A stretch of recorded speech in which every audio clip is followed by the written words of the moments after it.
That money done cleaned them up. Yeah. The visa also the shade, bro. All right. Jealous, Anyway, jealous. what a time to be alive. It is an important time right now. A lot of the time, change in life, of course, brings about a level of uncertainty and perhaps some worry with it too. So this past week, school learners started their new academic year, and for some, it will have been a very stressful experience. Indeed.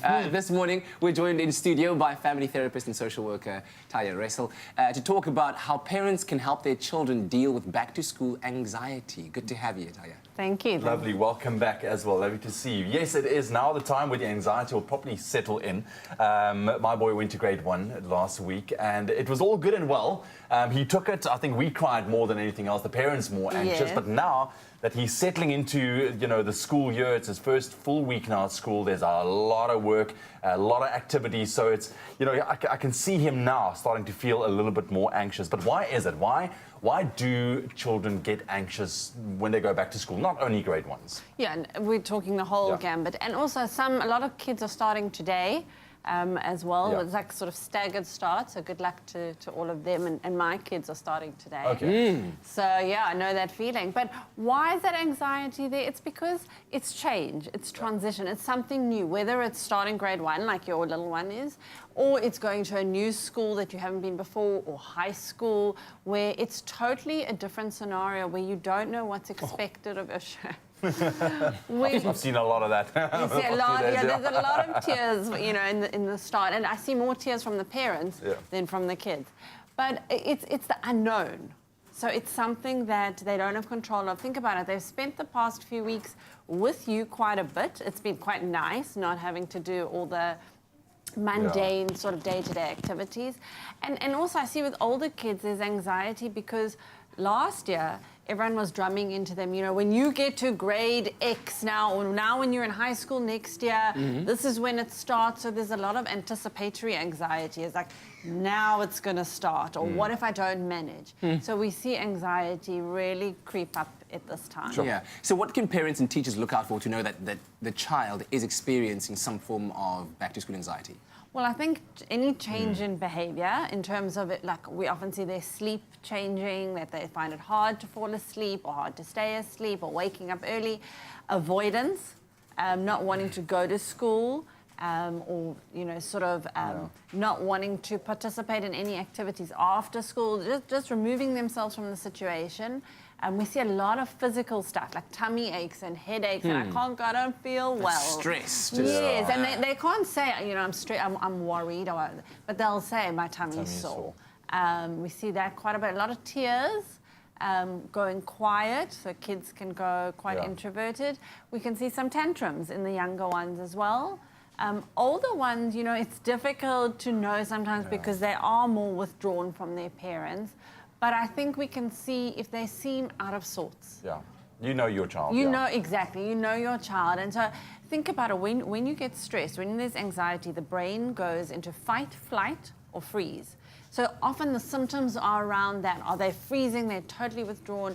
Are they fighting? So they're more snapping at you, more irritable, or the flight part where they're trying to avoid the situation. Exactly. And I guess a little bit of anxiety is good, and it's how you facilitate that, because that also facilitates growth and adaptation when they go back to school and into that new environment. Pretty much the same if you're going to be walking into a new job. Exactly. In a new environment. I mean, we feel that too anytime we do something new. Any type of change, even good change, is hard. It takes an adjustment. But think of these opportunities as resilient building. This is how we've developed children's resilience, in that they can go, they can conquer things, they can try out new things. It might be scary, it might be hard, but they can do it. Yeah. Excellent stuff. Well, we're going to have you sit a little while longer with us so we can keep discussing this back-to-school anxiety that a lot of learners are experiencing, especially those that are going back to school today, those that have been in school for about a week now. So make sure that you don't miss out on that conversation a little bit later on. Oh, man, give it up. That is amazing. Oh, what a special performance and what a special show it will be. Check out the details online about how you can get your tickets to the MJ History Show. Now, earlier on, we spoke about the anxiety that many learners face when going back to school and some tips on how parents can help ease their children's anxiety. And we continue that conversation with family therapist and social worker Talya Ressel. What did you think of that performance? Excellent. Right? Wow, really good. Brilliant stuff. All right, so let's recap a little bit for those that are tuning in now about the common worries that, of course, our young ones and our children experience during this time when you're thinking, oh my goodness, you should be excited to go back to school. You're starting a new academic year. Exactly. But you know, that, I mean, exactly as you say, you can be excited and worried. Like two feelings can exist at the same time. So parents often think, why are they worried? It's a good thing. But it can be both. Yeah. And that's important that we remember for kids. It doesn't mean that they hate school or that they're not enjoying their experience, but they can be worried that who's going to play with me? Who, you know, are the teachers going to be strict? The older kids are wondering what's happening now with the peer groups and you know, my tribe, what's going on there. Yeah. So lots of concerns. And earlier on, you were talking about that anticipatory worry or anxiety because, you know, after passing the previous year, then your parents say to you, you know, but next year you're going to the bigger grade, so now it's getting tough. And be ready for that challenge. So you're already anticipating the fact that it's going to be a lot more difficult than it was. And that builds up a lot of anxiety in children. I mean, some parents will say, you know, they're very unhappy with the results at the end of the year. And they say, right, listen, either you pull up your socks this time and there's consequences. So you go, the party is over. Holiday's over, the party's over. Yeah. So let's talk about how then you can tell what becomes, or when it becomes a cause for concern, when this anxiety exists. And you spoke about, you know, those things that are focused on the withdrawal, the change in behavior, perhaps sleep patterns being disturbed. When is it a real cause for concern that this is not just that back-to-school anxiety, but something more? When it starts to not improve. After you've tried to do some, you know, talking to them and some things that parents can do, I wanted to briefly mention that, things that they can try and do, and then if that's still not improving, after maybe 2 weeks, and like they settled back in and it's still, they're withdrawing more, you're seeing those symptoms increase, that's when parents need to go, maybe this isn't just back to school anxiety, and now it's manifesting into a more serious concern, and they should chat to the teachers first and then chat to other health professionals. Yeah. Do you find that there's a lot of prevalent anxiety in older children, because if we're talking about them going back to high school and so on? Yes, I think that for me, the reason I've specialized in anxiety is because it's just skyrocketed among children, among young people. It's the pressure that they're feeling, just in terms of going back to school. I can relate to some of the kids from my practice. They've been already on the phones, on the WhatsApp groups, on Instagram and Snapchat, talking about it. The anxiety there is mounting as well, which is a different avenue that kids didn't have a few years back. Yeah. And this is, I mean, also applicable to tertiary students. You're starting your first year, perhaps going back into your second year, your final year, because now you need to make it count.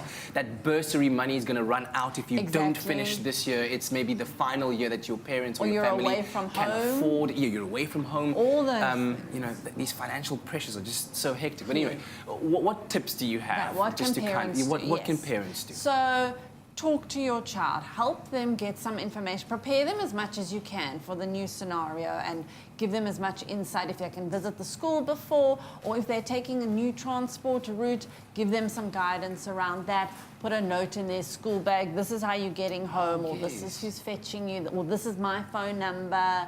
At 5 o'clock you'll be leaving after care. Like, give them something physical to hold, as well as, I've got like a little object. So I've given my kids little stones. Each of them got a little stone, a rose quartz stone, and that's in their bag for when they're away from us.